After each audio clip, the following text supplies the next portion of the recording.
Hello, everyone. Pastor George here with your Tuesday Theolog, and I am coming at you live from the animal cart on the train. And I will say that this is probably the nicest smelling animal cart I've ever been in. And you'll all be able to experience this as well because VBS is coming up in a few weeks. So you should sign up for VBS, volunteer if you can.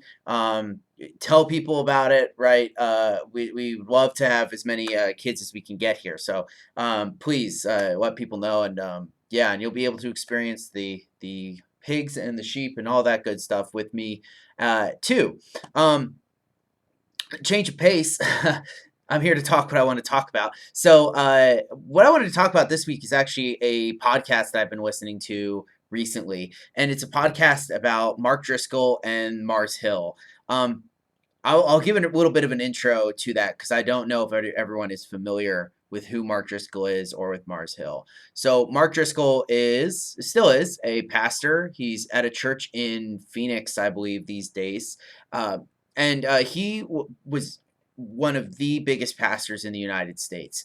He was running a church in Seattle. It was a network of churches, kind of like a mega church network, right? Called Mars Hill, and it was all about kind of like this raw, kind of like masculine, radical in a lot of ways, like in both in positive and negative ways, Christianity. And it was kind of the biggest church in the United States, like maybe not in size, but in terms of impact for like the first part of the 2000s, even into like the early 2010s. Because I remember I was never a big Mark Driscoll fan because I always found his preaching to be very aggressive, and it never quite sat right with me. But I had friends in college who would listen to Mark Driscoll and was really into him. What ended up happening is he ended up having a fall of grace, and Mars Hill ended up collapsing under itself, basically. And now he's kind of doing his other thing in another church. I wouldn't say disgraced, but in some senses disgraced. And it didn't fall apart for the reason that you probably think it did, as is the tendency in a lot of places. But it was really interesting because he was a young guy when he showed up. It was in the 90s when he showed up into Seattle and started to plant churches. He was like 25, 26 about the time I started. So I found that really interesting and in some ways not relatable, but just a good warning, I guess, or a good way to keep myself humble or stuff like that.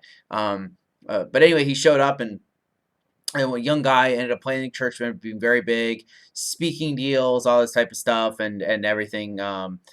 Book deals, right? Was one of the most downloaded sermon people at the time, and then everything kind of fell apart. And there's a Christianity Today came out with a podcast called The Rise and Fall of Mars Hill. And I really recommend listening to it. It's really good. It's actually the production value on it is like something you would see in like a true crime type of podcast. It's like I was thinking of this analogy. It's not quite this, but it's pretty close. It's like the Game of Thrones of pastors, basically at some points in the thing, and so it's really interesting just to see this. And they interview people and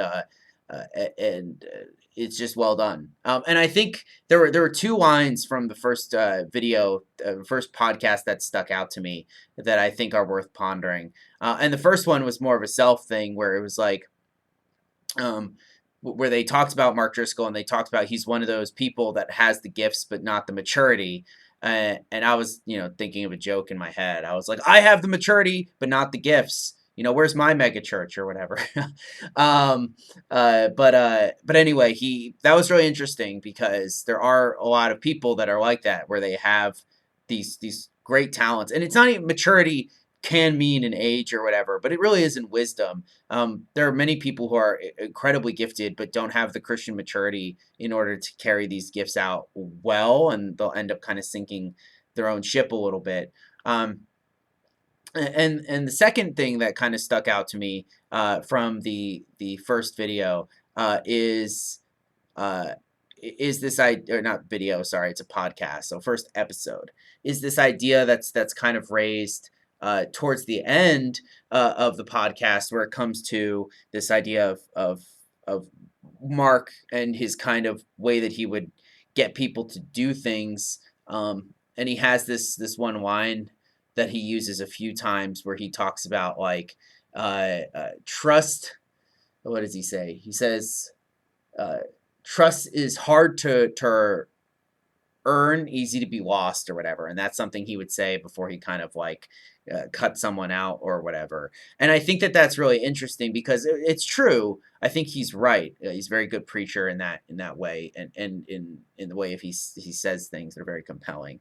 Um, and he does that, and I think it's true. But at the same time, I was missing the grace, and I think that's kind of like where the ministry is most important in our lives. Is, you know, we can have these high standards, and we can hold people accountable as we should, which he was very good at, but we can also lose kind of the core of the Christian faith and lose that grace that's so important. So I don't know, I just thought it's really important. I would recommend checking out the podcast. Each episode's like 50 minutes long, and the production is great. So I would say if you got a chance to do it and listen to it, go ahead and listen to it. It's great. They're on 4 weeks. They're taking a week off, so you have plenty of time to catch up. And so, yeah, do it. It's really interesting, and it might, you know, make you aware because if I ever go off the rails, guess who's like in charge of making sure I don't do that? Like, you guys. So, yeah, good stuff. Go ahead and listen to it. I will see you guys tomorrow for Bible study and Thursday for another Theolog. Peace out.